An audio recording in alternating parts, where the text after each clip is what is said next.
Assalamualaikum warahmatullahi wabarakatuh sekalian. Selamat datang kembali di channel Rekonoha. Diego Maradona, seorang pesepak bola legendaris daripada Argentina, pernah mengatakan, sepak bola itu tidak hanya olahraga, tapi sepak bola itu bisa disebut sebagai agama. Sekali lagi, Diego Maradona pernah mengatakan, sepak bola itu bisa disebut sebagai agama, dan pengikutnya itu lebih banyak daripada pengikut agama yang paling banyak di dunia, seperti Kristen misalnya. Kristen kan pengikutnya 2 miliaran ya. Sementara pengikut daripada sepak bola ini, agama sepak bola ini ternyata ada 4 miliar orang. Mereka juga seperti melakukan ritual-ritual ibadah, menggunakan jersey gitu, menggunakan baju pakaian, terus menonton sepak bola.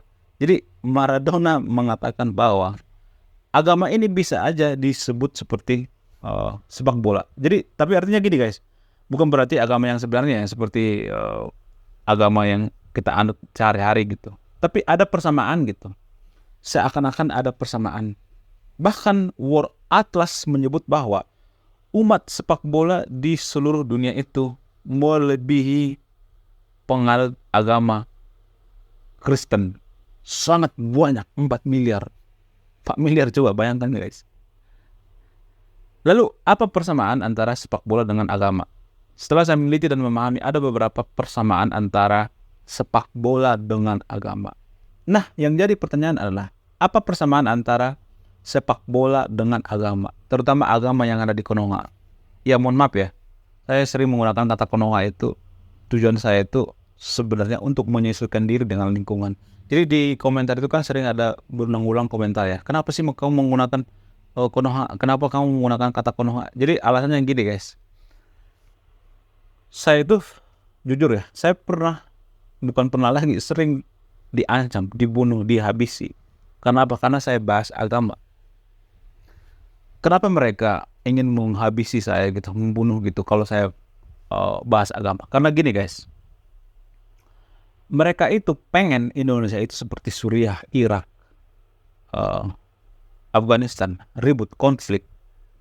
Jadi dulu setelah diteliti, ternyata Afghanistan itu dulu mereka awalnya itu sebelum seperti sekarang konflik, mereka meracuni pemuda-pemudi. Jadi pemuda-pemudanya itu diracuni dulu dengan apa? Dengan ideologi agama. Agama yang berkedok apa? Politik berkedok agama maksudnya.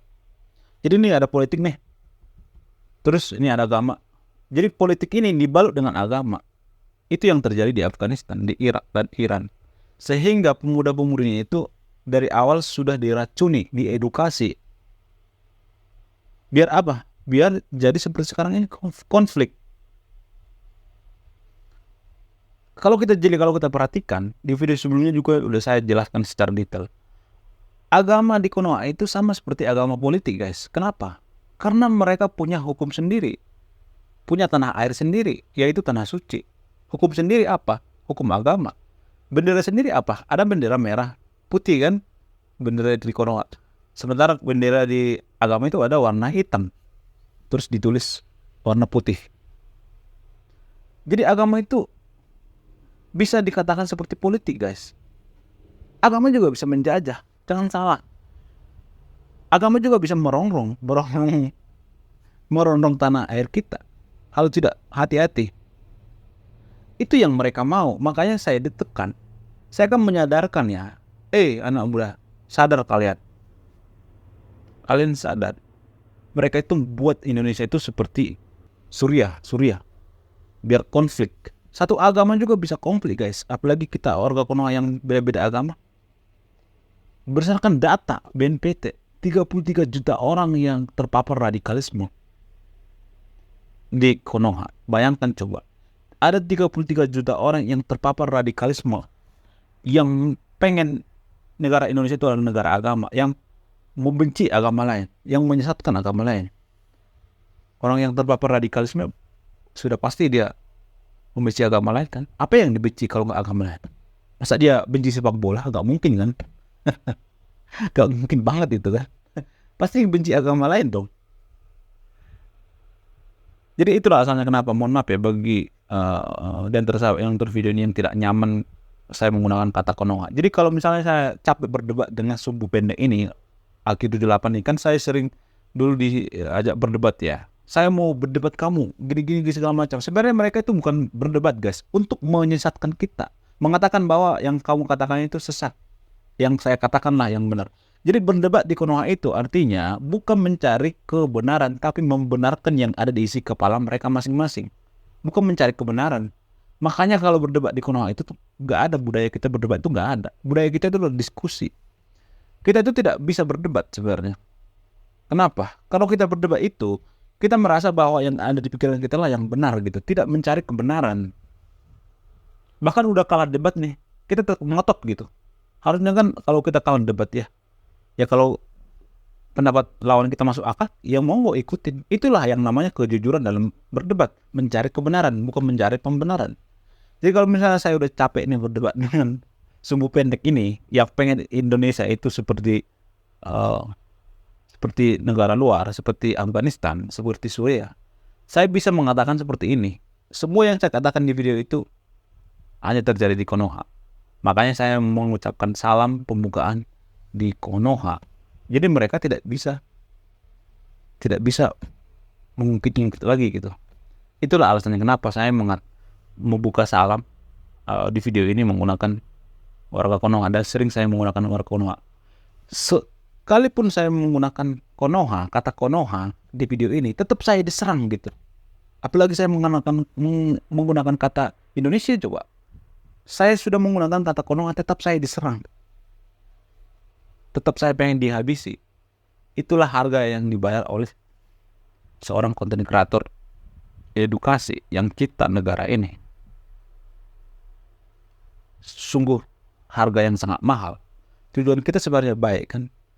Kita tuh bukan menghina, kita tuh mengkritik. Tapi mereka anti kritik. Mereka itu berdebat sebenarnya, lu jangan ngeritik deh. Itu sebenarnya yang mereka mau. Rata-rata warga Konoha itu kalau dikritik itu, agama di Konoha itu mayoritas itu mereka anti kritik rata-rata. Mereka itu sudah termakan oleh dogma dari kecil. Jadi susah menyadarkan. Sehingga kalau saya udah capek berdebat, walaupun pendapat saya paling masuk akal, saya bisa mengatakan semua yang terjadi, yang saya katakan di video itu di Konoha. Selesai. Itulah alasannya kenapa saya menggunakan kata Konoha. Di luar saya menggunakan kupluk seperti ini, atau ciri khas. Sebenarnya kalau boleh jujur, itu sebenarnya malas sisiran guys. Jadi jangan tiru ya. Makanya saya menggunakan kupluk seperti ini karena saya malas sisiran sebenarnya. Jadi jangan tiru ya. Setiap saya bikin konten itu ya maaf ya, saya malas sisiran gitu, sisir rambut, dan ya rambut saya juga jelek gitu. Makanya saya menggunakan kupluk seperti itu. Dan saya tidak bisa dikenali di luar. Saya bisa jalan-jalan kemana bebas gitu, tidak ada yang kenal gitu. Oke, kembali ke topik tadi. Apa persamaan antara sepak bola dengan agama? Persamaan yang pertama yang paling mencolok itu adalah fanatik fansnya yang membabi buta. Nah, itu Zuf. Nah, di Konoha juga seperti itu kan. Di sepak bola di Konoha itu antara pendukung Persija dengan bonek Persib Bandung. Nggak pernah akur guys. Ribut terus. Sama di agama juga seperti itu sebenarnya. Agama ribut kutuk-kutukan. Kenapa agama Kristen dan agama Islam sering berdebat di Konoha? Kenapa? Sebenarnya mereka itu masih saudaraan, masih banyak nabi yang mirip. Mereka itu sebenarnya nggak usah berdebat, orang udah sama kok. Mereka itu memperdebatkan apa hal yang receh-receh, yang remeh-temeh sebenarnya. Mereka memperdebatkan apa? Mereka memperdebatkan bahwa agama mereka yang paling benar. Kristen sama Islam itu berdebat. Mereka memperdebatkan apa? Agama saya yang paling benar. Jadi kalau ada dua orang yang berdebat agama Islam dan agama Kristen, di otaknya itu bukan mencari pembenaran, tapi membenarkan ada yang ada di kepala mereka. Bukan mencari kebenaran maksudnya, tapi membenarkan yang ada di kepala mereka. Mereka itu berdebat, tujuannya apa? Dalam kurung itu mereka sebenarnya tujuannya apa? Menyesatkan agama lain. Agama itu sesat, agama saya yang paling benar. Itu sebenarnya tujuannya. Bukan mencari kebenaran. Kalau boleh jujur ya, jujur, kalau dari hati yang saya yang paling dalam, tidak ada agama yang masuk akal guys. Gak ada. Coba kasih data. Gak ada agama yang masuk akal. Gak satu pun agama yang masuk akal. Sejak kapan agama itu masuk akal? Jadi kalau ada yang mengatakan bahwa Tuhan mereka itu manusia disembah sebagai Tuhan, nggak masuk akal. Siapa bilang agama itu masuk akal? Gak ada. Kalau ada yang mengatakan misalnya surga itu ada, di mana surga itu? Ya nanti pasti ada. Itu kan katanya. Surga itu di mana? Ada ditulis di mana? Di kitab suci. Ya, yang ada ditulis di kitab suci itu kan katanya yang disucikan, katanya yang disakralkan, katanya yang diimani, katanya yang harus dihormati. Itu kan katanya dituliskan. Gak ada pembuktian, gak ada yang melihat surga secara nyata, gak ada. Itu bukti bahwa agama itu tidak masuk akal. Jadi ngapain memperdebatkan sesuatu yang tidak masuk akal? Misalnya Kristen dengan Islam, misalnya sama-sama tidak masuk akal, misalnya memperdebatkan yang tidak masuk akal dengan tidak masuk akal. Kan lucu. Lucu kan memperdebatkan hal yang remeh-temeh. Ya kan? Jelas ada Nabi dapat wahyu misalnya dari Tuhan misalnya. Siapa yang melihat wahyu itu? Siapa yang melihat? Nggak ada kan? Ya siapa tahu dia dulunya halusinasi, dia misalnya di atas gunung, di situ oksigen dikit, asupan oksigen ke otak dikit. Kalau di atas gunung atau di gua-gua, bisa aja dia halusinasi saat itu. Kita nggak tahu kan siapa yang melihat, nggak ada yang melihat, nggak ada saksi, nggak ada buktinya.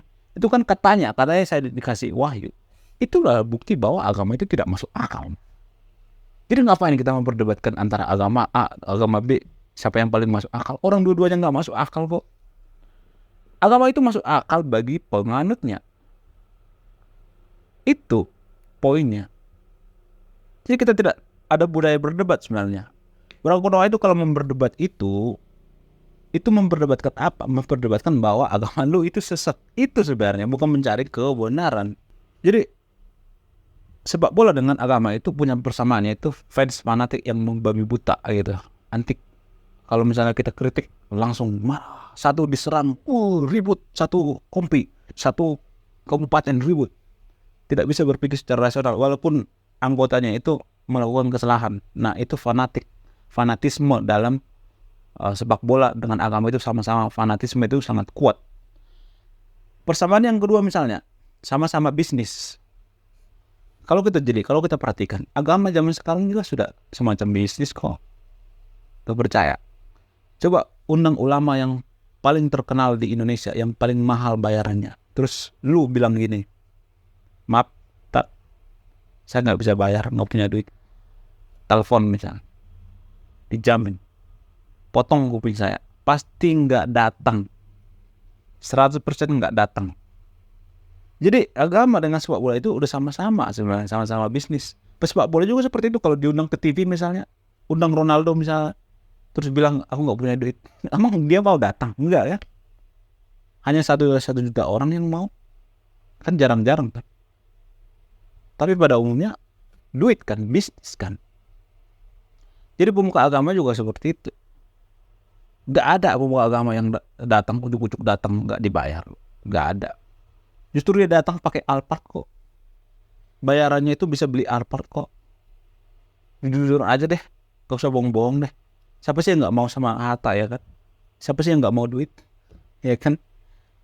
Makam-makam palsu itu kan tujuannya apa? Yang sekarang lagi viral-viral itu, duit kan? Ada kecelengan di situ, duit kan? Jadi agama sama sepak bola itu sama sebenarnya, sama-sama bisnis, sama-sama dibisnisin.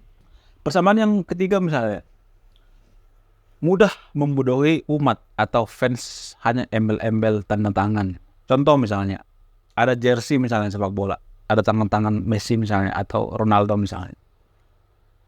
Ini bisa dijual miliaran kan? Sama di agama juga seperti itu. Ada sorban misalnya, sorban ulama ini sama ulama itu. Ini bisa dijual kan miliaran. Ada yang mau beli gitu. Atau misalnya ada baju misalnya, baju ulama ini gitu. Atau pokoknya adalah cenderamata gitu. Jadi bisa dijual gitu. Sama seperti jersey. Harganya luar biasa. Ada orang yang beli. Karena apa? Karena sama-sama fanatik seperti saya katakan tadi itu. Pengikutnya dua-duanya sama-sama fanatik. Terus persamaan yang selanjutnya misalnya anti kritik. Fans Ronaldo dengan fans Messi itu sampai sekarang mereka anti kritik sebenarnya.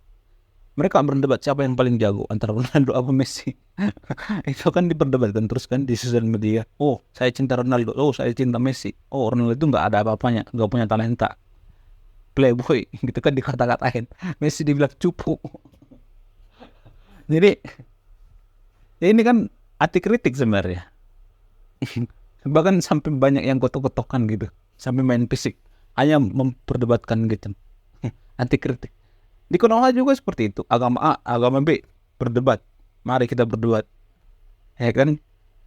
Memperdebatkan apa? Memperdebatkan sesuatu yang tidak masuk akal. Saya kan udah berulang kali mengatakan bahwa agama itu tidak masuk akal ya. Tapi diperdebatkan gitu. Sesuatu yang tidak masuk akal diperdebatkan. Lalu persamaan selanjutnya misalnya, mereka bisa saja melakukan kekerasan atas nama komunitas. Contoh, komunitas sepak bola yang dari daerah sini misalnya melakukan kekerasan terhadap komunitas sepak bola yang lain, yang daerah lain misalnya.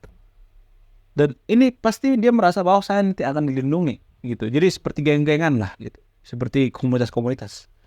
Di Konoha juga seperti itu kan, seperti kerusuhan-kerusuhan yang di Poso, yang di Konoha dulu, konflik horizontal itu kan antar umat beragama kan. Agama A, agama B itu kan pernah dulu rusuh gitu kan. Jadi agama dengan sepak bola itu juga sama. Mereka bisa saja oknum tapi banyak sih kabupaten oknum ini melakukan kekerasan atas nama agama karena mereka merasa bahwa dilindungi karena pengikutnya banyak gitu, mayoritas, arogansi mayoritas. Nah ini nih sering di Konoha, arogansi mayoritas. Mereka berani karena mayoritas, mereka berani karena ngotot bahwa mereka itu paling superior, paling berkuasa. Itu namanya arogansi mayoritas. Kalau masih minoritas masih baik-baik aja. Kalau udah mayoritas langsung ketahuan egonya, kelihatan egonya. Jadi dalam sepak bola juga seperti itu. Kesukuan juga sebenarnya seperti itu. Suku yang paling banyak pengikutnya, banyak suatu negara misalnya, bisa aja dia arogan, arogansi mayoritas namanya. Lalu persamaan yang selanjutnya misalnya suka geng-gengan gitu. Jadi ada semacam kotak-kotak atau firko-firko gitu. Saya melihat ya, agama dan sepak bola itu justru mengkotak-kotakkan gitu.